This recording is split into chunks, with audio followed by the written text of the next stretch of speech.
soki eza ya bapela Congo bapela fuku kimbangu balia me ya turo ekokangama bango na mongongo ekokangama bango na mongongo papa baza bibende te baza bato baleki Goliath na makasi te David akwesa Goliath papa bakweya epui nde baza wana nde baza nde wana Kamere abomisa général oyo ya Kabila ye moto aboma ye alingaki Faci Bert lelo asali tu abandeko ya bato tu bazali tutu ya Faci ndaki na poison wana atutisa Faci motu na Hippolyte te bacomprendre je na ye yango moi balivre ye mpo na wana na yebisi bino bakongole boyeba eza mamba détournement te poissonnement combien de détournement esalama na Congo papa bakanga bato te livre na baraison ya poisonnement eza baraison ya poisonnement combien de magouille esalama na mboka wana combien de détournement esalama na mboka wana bakanga bato te Kabila wana nani poye kutokabla te Hippolyte ne baza wana aza milliardaire akomala bambongo ebele bana na mike bana baentreprise ya minene bambongo wana bazwango wana oyo bato babenga lelo olive mama sociale mais nazokamwa parce que tous les premières dames la monde bazwaka mbongo ya république mpo basala nango bassociation mpo baede bato ye aza na mbongo na gouvernement congolais. En plus, c'est elle, il y a une tête à l'issue au Congo, il y a un pape dans le Vatican. Avant de restaurer, il y a la gare centrale de Siga, où ils habitent Kwezalaki.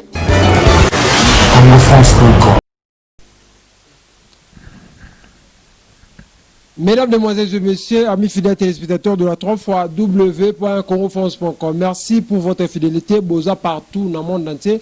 Botala Rabiso, Boza la Matadi, Boza na Kinshasa, Boza na Lubumbashi, Boza na Katanga, Boza na Zimbabwe, Boza na Zambie, pourquoi pas na Mbandaka, Tirete Kimi Akolo, Engela O Mabota, Mwabino, Boza Rebele, Botala Rabiso, émission Oyo, Toso la Pona Congo, ils ont représenté par Wabino Mwamboka, Yannick Wenge, Moto, Atonda na Katina Kibonzambi, Boye, émission na Pona Bino, ba Congolais, Bana Mboka. Oyo nakati biso tosola pona makambu etali mboka na biso Congo lelo tokosolola mambo ebele na mosali na Nzambe o babengi le Congo ne tombera jamais o babengi ça nous a comme bien John Makesi Israël. OK. Lelo toyema pour la bino moko mosala Nzambe John Makesi Israël, le Congo ne tombera jamais, mesdames, demoiselles et messieurs. Poto sur la mon ambebele, pourquoi le Congo ne tombera jamais? Merci beaucoup na papa Joseph Lusanga, oza partout au Talarabiso, papa Joseph Lusanga, oza branché au Talarabiso, et merci beaucoup encore na maman Miminduma la kata Bundes, pourquoi pas na maman Adel Yombo, Andima Kofana na bana babwa kama. Sur cette émission, j'ai reçu pour vous par téléphone le pasteur John Makesi Israël depuis Paris. Tosolala est toujours makamune gezara. Pasteur John na pesi mbote pe oza boyi malamu na émission na biso tosola pona Congo. Mbote ndeko na ngai Aniki Wenge mbote na yo babi yo nde moto ozosala ke biso toyeba na susu toyokana na mokili mobimba mbote na yo pe mbote na balandi nyonso oyo balandaka yo pe bana Congo nyonso bazomi na mokili mobimba mbote na bino. Ok, merci beaucoup pasteur Israël bato ebele ba otala yo na sikoyo tomoni le Congo ne tombera jamais. Pourquoi le Congo ne tombera jamais? Pasteur Israël azana pasteur John Israël azanani batu balani na biso ba olanda yo sikoyo ba yeba so zanani. Matondo mingi ndeko na ngai pe balandi nyonso bazolanda biso bana mboka nyonso bakongole partout na monde entier. Parce que Israël azali moko ya mwana Congo, aza moko ya mwana Congo, Congo nazo ba Congo ya ka, Congo ya setende nazo koma toujours na ba fiche na ngai. Tolobi biso toza Congo te tozo zonga na authenticité parce que ba mindele benga ba mbriye biso motu yango moni mboka na biso kende plus ta ba désordre. Alors na parce que Israël aza moko ya mwana Congo na botam na Kinshasa naza père de 3 enfants et na vandi à Paris naza visionnaire à l'église la puissance de la résurrection de Jésus-Christ un peu partout dans Mokili. OK. nde nazali moko oyo na telemi ndenge opposita kotuni ngai le Congo ne tombera jamais. C'est quoi? Le Congo ne tombera jamais et ça vision. Et le monde c'est l'autre Zamba Talisanga, ça fait déjà 5 ans passés et na bande kokena on a cessé mais ça y est puis kolo apesinga pina autorisation ya kotombola mongombo makasi pour la refaire voir dans le monde entier qui biso ba congolais tozali bato artificialité o basala na ngwanzu ba biso ba conteneur ba déposer biso na Congo po bato bakomisa biso kwa bapoupée po bato bakomisa biso kwa biloko ya kosakanela bato bamama na biso banda koviole bango po banda koboma bango. Alors de comprendre que trop c'est trop. Alors depuis janvier nzamba banaye kosola na ngai na bapriere nazalaki nango na telema mpona meka kolamusa lisusu bandeko na ngai na siloka oyo toye nango ya monene tolobi le Congo ne tombera jamais. Et na kati na le Congo ne tombera jamais tozali na vision na biso oyo tolobi éveil prophétique. Tozolobi na éveil prophétique. Donc voilà. Ok, merci beaucoup Moussa Lanzambe. Naïbi que lelo oye na éveil prophétique pe le Congo ne tombera jamais. Est-ce que vous avez lelo to mo na tande se baka o to moni mona baka ya pasteur Coutinho to moni baka ya ba pasteur Mukuna ne ba to sala ba biloko yo salami wana ozasi yo zo banga te ke lobby peta mususu ba sala mo jemo boy na politique ya mboka na biso Congo. Ndeko na ngai ya niki na balandi bandeko nyonso bana Congo mobimba ba descendance en mfumu kimbangu nalina répondre boye nazobanga te parce que Bible lobby elongo na nzambe bikamwa ezali bibi avec Dieu nous ferons des exploits et il écrasera nos ennemis. Bible lobby 10 000 tombera à ta gauche et 1000 à ta droite et toi tu ne seras jamais atteint. Et Bible lobby ils te feront la guerre. Mais bon, long là, yoté. Vous savez, pasteur archevêque Coutinho Fernando, tant que ça qui sauvons le Congo, Bachalou Bazala tellement ma casse naïbi. Et parmi Bachalou, je sais qu'il y avait aussi des soi-disant hommes de Dieu, qui sima pour la Bolukama, on a chit homme de Dieu, Coutinho Fernando pour sauver le Congo et Koufa. Mais gloire au Seigneur parce que Baluka qui va boumé qui était la mission naïe et Zana la mission Zambé na Mokilio pour la Congolais Zambé a tiqué la vie. Et tout le monde évêque Mukuna ayena éveil patriotique. Ndeni kaka système ezala na ngo ya bandoki ya ba ange de Shibato ba ange o Satana akita na bango na Mokilio yo bakinda koluka vraiment esika ko fanda na Congo. Politique dans la mensonge, bandoki, bato bavivra na makila, ba cannibale, ba vampire, ba sali tous les moyens possibles. Ba kokako stopper mon peuple oyo, do beni la Congo, il y a éveil patriotique. Mais bakoki kokanga évêque Mukuna, bakoki kobelis kokanga archevêque Coutinho Fernando, mais ba kokanga tous les Congolais. Congo ezaïka évêque Mukuna na archevêque Coutinho te. Congolais ya frère Yannick Wenge, Congo eza ya bana Congo nyonso. Alors, biso toye tozobanga te parce que ngana mo pepe papa. Naza mo pepe bakanga ngo te. Naza na compromission moko te na Satana et na zape na accord moko te na ba ange déchi. Oba fandi na mboka na biso ba traître oba soluka toujours ko détruire Congo balingi ba teka mabele na biso et tolobi to na éveil prophétique to bangate frère niki na kanga data lelo nazo episa yo biso to bangate ba okoka biso te pe mo pepo to zoya nango bango nde ba okima bilobi ba toma pe mo lugesika na bango bokomona bango susuki. Alors biso to yé lokola ba David liboso Goliath. Et tozo ya na kombo na Nzambe pe to la musi tozo la musa esprit ya bakimba ya mfumu kimbangu ya Manuel Bamba ya Papa Fidimbumba ya Sima Otoko ya Mose Tina Bal Alexandre esprit ya Mama Kipavita esprit ya Balumumba tout ezo tele mama. Ese Nzambe so Nzambe otinda ba ange na ete ba bundana biso. azongisela biso innocent nyonso oyo bakufi na Congo baya kosala vengeance ya makila na bango. Et voici le temps favorable ntango sikoyo ekoki éveil prophétique eza message prophétique parce que mwana Congo nyonso aza na droit papa a prophétiser mpona mboka na ye aloba likambo mpona mboka ne mpe mboka na ye échanger yango tobengi yango éveil prophétique. Au Bible lobby dans les derniers temps je répandrai mon esprit sur toutes les chairs, vos fils et vos filles prophétiseront. Et là nous voulons maintenant prophétiser pour notre pays.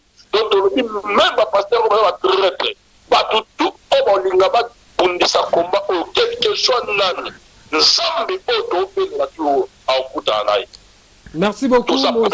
Ya Mosala Nzambe, merci beaucoup. Na habité na minute yo lecture ni nozo sala na nge mboka na biso ezo kende ndenge Congo ezo kende ba makamno ezo kende justice ndenge mamutu ezo tambula na mboka na biso Congo lecture ni yo eteke Mosala Nzambe eteke yo pe l'homme de éveil prophétique moi li loberoza nini.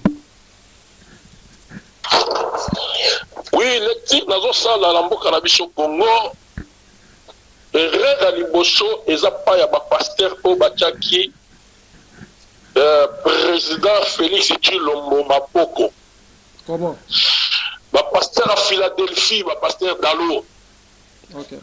Erreur à Liboso, ils n'ont pas de Batouana. Je suis un homme de Dieu, n'est pas comme Nazoloba. Ok. Comment ça erreur comment? Alors moi, je vais expliquer bien. Ndeko na ngai tata moko te atalaka bana na ye mwana na ye asali mosala to asali société bato bazokufa na kati ya société bongo papa na fandini akangi monoko bango batiaki Félix maboko balobi Félix akoti baloge te asime na franc-maçonnerie te gloire au Seigneur mais bato nyonso bazokufa na gouvernement na ye seke nzambe aza na gouvernement na te bato baprieki mpo na Félix seke baza na nzambe te c'est clair question de baza na nzambe te baza imposteur bato bazolinga badétruire le peuple congolais. Ils sont là seulement pour aveugler le peuple congolais parce que bino boprier pour la moto moto wana atelemi yoka ye président de la république asali gouvernement et bazokufa na gouvernement na ye et bino bovandi so nzambe azolobela bango on va prophétiser pour la Félix on va prier pour la Félix ouais passer Lukao ouais assez bisa que même l'Afrique d'ici yo quand même prophétiser pour la Félix azawa pourtant quand bazo kufa na gouvernement où sont passés tous ces gens là papa to gobe wa baba flatter to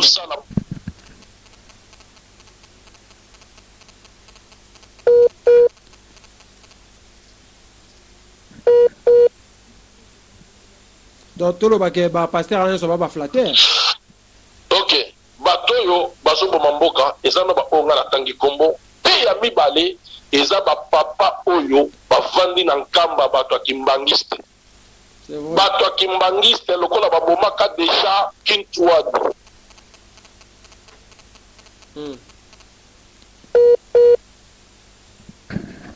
est-ce que nous baby la wana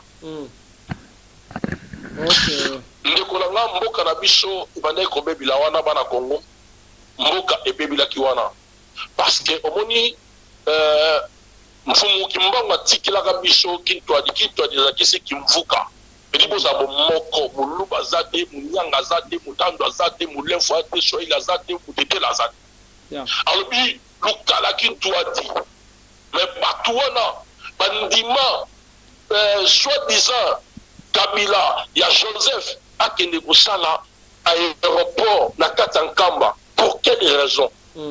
Pour quelle raison assez atie aéroport na Nkamba? Pourquoi président Félix Tshilombo tanga komi na Nkamba ba bisi akota na ndaku oyo Kabila kota ka place batia tombo ko ya mfumu kimbango Félix aboya ki Félix aboya kokota kuna pourquoi? Pourquoi Angelina Jolie star de Hollywood ya mérite en commun de Kinshasa akene kusani na Nkamba spiritualité mboka na biso zafandi yango moni toye na éveil prophétique il faut to la spiritualité Congo mboka nyoso ndeko na ngai soki ba roi baza ba prophète bazalaka banda nzamba sala mokili ba mboka nyoso ba roi bazali basali na nzambe batelemaka po baloba Alors mboka na biso ndenge eza boye bato oyo nzambe atelemisaka ezalaka déjà bafumu kimbangu mpona badisciple na yo atiaka maboko lokwa bamadudi bamba oyo bayebaka kopandre na place de martyre na kinshasa na pongabi et lelo franc-maçonnerie ekotela kati ya congo santa yango franc-maçonnerie ezosala na kati ya mboka na biso et loge ya grande orient ya belgique eza installe na kati ya congo e banani baosala makambo wana bato oyo bino boyebi et président félix lecture nini tosala lecture monsieur eza te papa lecture eza kaka ke moni bato wana nyonso nde baza bongo il faut nzambe abanda kofrappe moni oyo toza nango sikoyo oyo eza la vengeance de l'éternel tolobi le congo ne tombera jamais baaméricain baanglais banani papa tour oyo bavion oyo ekita na congo mpona koya koyiba baminero na biso ekosala bacrash tour oyo tolâche te tokenda bango tina suka yango naosenga na tous les congolais oyo ayebi kaka congolais quelle que soit religion na yo quelle que soit foi na yo voici le moment favorable éveil prophétique eyi tellement prophétiser ceux qui croient vraiment que yo osambelaka nzambe solo oyo ekomi ntango toréclame vengeance ya nzambe ndeko na ngai wange mpe bana nzambe nyonso baolanda biso baza congo nyonso baolanda na mokili bana mfumo kimbangu nazoloba ndenge naloba likambo moko nzambe ntango alingo libere bana israel na maboko ya pharaon akoki kosala yango mpe na pete nyonso na facilité nyonso mpo ndeko moko oloba na ngai me pourkoi olingi tokenda na ndenge ya bavengeance ya kolakela mabe ya bapriere moko ya bamalédiction tokenda yango bongo pourkoi parce que nzambe akokaki kaka kotinda moïse azwa peuple abima na bango me bilobi nzambe andirisi motema pharaon afrape ye na diple bati suka bana ya baegyptien nyonso liboso bakufa bamagoro de bima makambo epela mabe esalama na egypte avant bana na baza libere alors oyo ekomi ntango na biso nzambe asala vengeance bato nyonso baonyokola bacongolais oyo nyonso bacontribue na mort ya bacongolais oyo nyonso baviola bacongolais bamama na biso balela bakoma eloko ya kosakanela mpasi na kongo bakoma lokola bapapier valeur ya basi eza te nazoregreta nde bamama na biso ya congo balataka maputa na mars bazwa bamois de femme biso na congo tolasi na mois de femme te femme na congo aza banalise femme congolaise azali méprisée. Voici la raison pour laquelle ils ont déclaré samedi oyo eza chaud na bamama. Donc tozokende na bango na niveau vengeance mpona koloba likambo moko boye yesu masiya bali bateka ya alobi boye mawa na moto akoteka ngai loba botama te yesu alobi loba botama te mingi aza yesu fala tindandimaka bateka ye mbala moko me anaketa alobi loba botama ya mama te loba bato bazonyokola bakongole bamela mabela bamama na bango te babima na bamama na bango te soki bafanda na mama okola bamama bo bazovioli papa akanda nzambe te oyo efekita bakila bamama oyo baviole cependant na babela congo ifekanga fini la récréation. Merci beaucoup.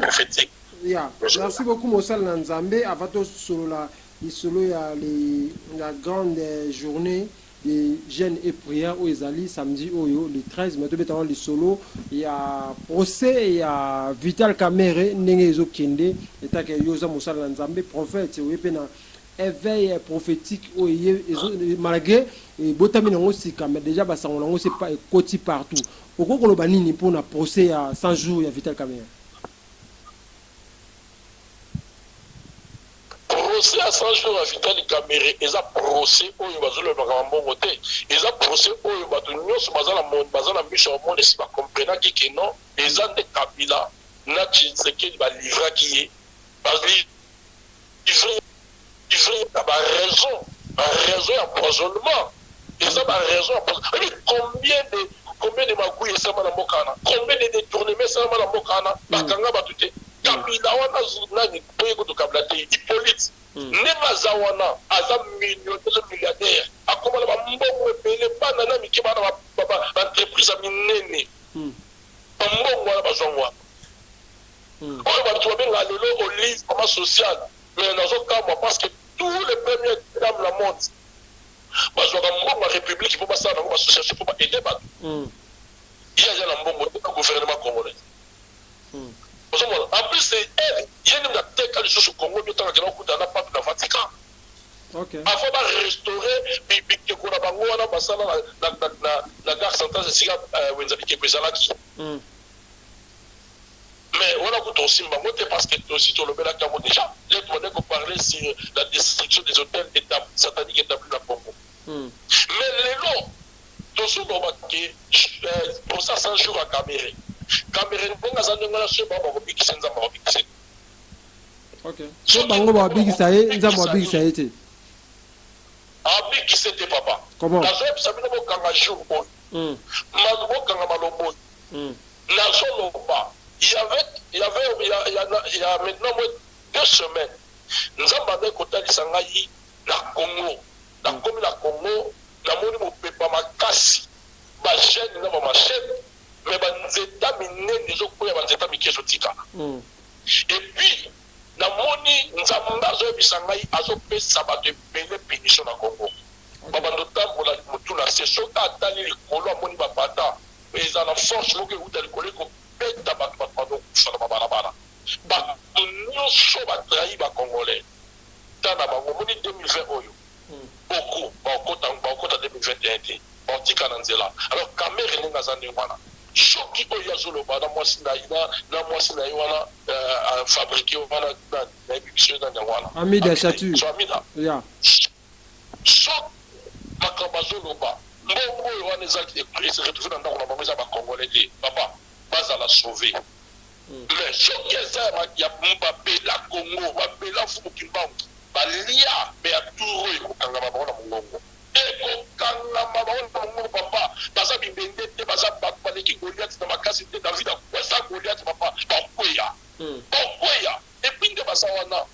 Nde baza wana Kamere abomisa général oya Kabila. Kiye moto abomaye. Alingaki anda Fachi Beye. Lelo asali tout abando kwa bato tout bazali tout la Fachi de la poison wana. A tout sa Fachi mutu na police. Tu vas comprendre je naie yango mo ba livrer. Ba livrer pour na wana na expliquer no ba comprendre boye ba. Ça m'a détourné maté. OK. Combien de détournements ça na Congo papa bakanga ba tuti. Tu vas kanga tu na détournement bakanga ba kimuta. Bakanga ba c'est belé ba ko kanga papa. Ba c'est belé. Beaucoup caméra ba di ko yiba lelo ba ko. Wana yiba banda kala. Ah mais papa, tout ça sérieux. Ok, Moussal Nzambe. Loba, continuez. Ndenge bazande wana bakobika te déjà na yebi ke bientôt bakokima pe bakomona makambo esama na Congo. Nous sommes nous avons biso moko te papa. On a vu ça bino ba ange ya Nzambe bakitaki déjà na Congo. Ba ange ya Nzambe bakitaki pasi nyonso ba violent na Congo baza déjà esprit na bango eza déjà na kata Congo ezotambola même basoda bakoti basoda baye bakobomana papa otanga livre ya Josaphat bakobomana bango na bango bakota trouble moi le 30 tozosala prière même pour les jours tozopouvoir kila bango molimo autour de Babel bakokota na confusion papa o bango bango batonga batushe Nzambe bakosuka na nzela bakokota na confusion bakoswana bakoyinana bakopembana papa bakose retrouver mutu na kwe na ye etokanga bango moko moko me Nzambe abomba bango malembe meme oyo bazala kata Nzambe azomona bango bakokanga bango oyo eza sur le temps te ntango baseki leki déjà. Merci beaucoup Moussal Nzambe tobeta skoli solo ya journée ya les 13 eza journée moko munene ya jeûne et prière na ebite kosala mandenge nini bato na bandaku to pe kaka église vraiment kozala ndenge kaka balobi na bamakambo ya coronavirus ya église mais ozala to moto osala ngo partout place azali. Gloire à Dieu. Journal les 13 déjà dans le lobby na topona ki journée on a pourquoi parce que déjà journal les 13 chiffre 13 déjà net na Amérique étant en marati ils sont comme la 12 ou 14 parce que chiffre 13 est un chiffre à malédiction mais puis on a la France en Europe 13, surtout si est tombé vendredi, ils ont la grave, ils ont toujours aussi vraiment comme malédiction. Alors, si on a la carte à $1, au moment de la pyramide, ils ont $1, ils ont 13 briques avant comme en esplanade. Là, c'est lui, il y a Satan, les alliés, au Machawana. Et si on a la gare centrale d'Abisso, au moment où on a nettoyé, on a gare centrale, on a piqué, on a mis balai, et on a dit, on a dit, on a dit, on a dit, même dans la loge à Grande Dorée à Belgique, au moment où on a dit, on a basali, mais Belgique, on a dit, on a dit, oui, on a dit, on a dit, on Apocalypse, l'esprit des mensonges. Il y a un esprit des mensonges, mais tu comprends que mais ce qu'on a dit, au moment où on a 13 escaliers, Hippolyte a sali avant comme un esplanade. Au moment où on a place moitié à Bourgissi, a dit 13 escaliers. Mais il a lancé l'esprit, il y a malédiction à 4 Congo. Au Congolais va comprendre. Si on va dans Zambie, il y a Congo, il y a qui place à quoi la prière. Surtout le Congo, ça va libérer bien spirituellement. Et ça, la gare centrale. Place où on a une place Makambébé Fandi. Alors on a le bas qui bouille. Donc on a un petit peu dans la Congo, ce maison là, il va descendre sans fou qui va vous. Et pas dans Zambie, nous sommes à ça, les colonnes, c'est dans une zone de bouille. Bouille, Congo, tu couvres Congo gâté physiquement, n'a pas papier, n'a pas politicien, n'a pas d'union sotoyebi, juriste, tu Congo gâté, ce qui nous longuité spirituellement. Problème à Congo est spirituel. Il faut libérer d'abord Congo spirituellement et pour l'homme à Congo physiquement. Alors, nous avons les 13 de Ponatango pour te linguer tout ça. On a contribué à Kanam, pas à Congo. Et qu'on a d'ailleurs, il y a un papa aussi dans Bambéni. Au moment où la prière dans Bango, ils sont besoin de la prière dans Bissou. Voilà. Merci beaucoup. Message électif. Moi, message, mot de la fin pour tout Kabana, parce que tout qui m'a Simangonga. Moi, message, la bande de Congolais, au Batale Suko, au peut s'appeler moi quelques mots de pour tout Kabana, pasteur. Merci beaucoup, Ndekolangai. Nazo pesaka mbote pe courage na bana Congo nyonso ba combattant pe ba résistant nyonso ya Congo partout ba zone ba diaspora nyonso partout ba zone ba o ba pundela Congo bo lembate éveil prophétique yango yé siloga on a ningi mwana Congo nyonso comment on la Facebook no la WhatsApp le Congo ne tombera jamais le Congo ne kokoyate na lobby samedi wana aussi sa prière son papa Yannick à 18h. À 18h nous allons connecter pour te remercier Nzambe dans Onzamba sali pour la Congo. Donc ça la une heure de d'adoration, il y a prière à remerciement pour la Onzamba sali pour la Bokanabiso par la foi. Et dans autres sambo qui n'a déjà na ba Congolais nyonso na monde entier. Ba Congolais nyonso na linga bino nyonso. Na lobby ka je défends la nation, venez me rejoindre. Nazana kosa Congolais nyonso. Quel que soit aux awapi, kotala économie, kotala unité, kotala religion na yote. Kolomate parce qu'il y a des évangélistes, des églises de réveil qu'on a dans la tête. Yo mona Congo. Pasteur moko ta distraire yo, mutu moko ta distraire yo. Toye poto luka mongo te. Toye poto défendre mboka. Toye poto sauver Congo. Alors, pour rejoindre la mission. La personne qui a vécu dans la prison, tous nous ensemble, papa, tous prier pour nous, nous avons battu là. La personne qui n'est pas mon nez, il a fait courage, il y a côté Lima, archevêque Coutinho Fernando, Oyo, Aza, na Katamboka France, papa, Tolingio Ming. La personne qui a les 4 messagers, Mosé Dani, Mosé Pierre, Mosé Adolphe, parce que bazaba moko on a 1978 pour bayaka un message que nzamba poni Congo yaki message oyo il fallait ba congolais to simbango et to comprendre kate la pesi mbote langue pa na bango pe bango pe bazali ba tout pe ba papa oyo bayina likanisho monene tozoloba éveil prophétique tozala bango ensemble Mosé Dani azo continuer pe bitumba et ça telemi alors mbote la ngai ya suka ezali et pas il y a Mama Shilda Bouinou Matsoma Zamba Pambola Bisika Zali Maman la Bénina Divine puis la bana Nangaï Rachel Zormabel Stéphine Lucas et Mbote Nangaï Asuka et Zapaya Docteur Lévi Walelo président il y a pastoral Oyo Tozotia la Motema Lobby la Katamboka à France puis la président pastoral il y a Mokil Mobimba il y a Congolais Zambé à Pambola Bande Nyonso Nzamba pambola biso nyonso. Merci beaucoup. Merci beaucoup, merci beaucoup, merci beaucoup. L'homme dédié, l'homme de éveil prophétique, pasteur John Makese Israël, vraiment. Les amis, vraiment, Yako Yambaye, na émission Nabiso, mesdames, demoiselles et messieurs. Merci de vous avoir toujours ébélé partout dans le monde en train de nous suivre. Bouta la émission Nabiso, vous avez ébélé.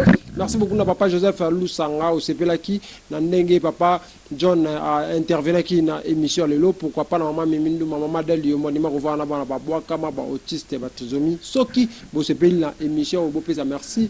Na Kertis Wenge, Moutazaki, Sima, caméra, qui soit à Kitoko. Il y a image Nabiso, mesdames, demoiselles et messieurs. Merci beaucoup, le boss Josué Didi Dipumba, Fondation Bendelo, avec il pasteur Arnaud, n'a pas sur de place aux allées, na Madagascar. Boza partout, Botala Bisso, d'ici là. Portez-vous bien sur www.congoforce.com avec l'espoir de vous retrouver au prochain numéro. Ciao.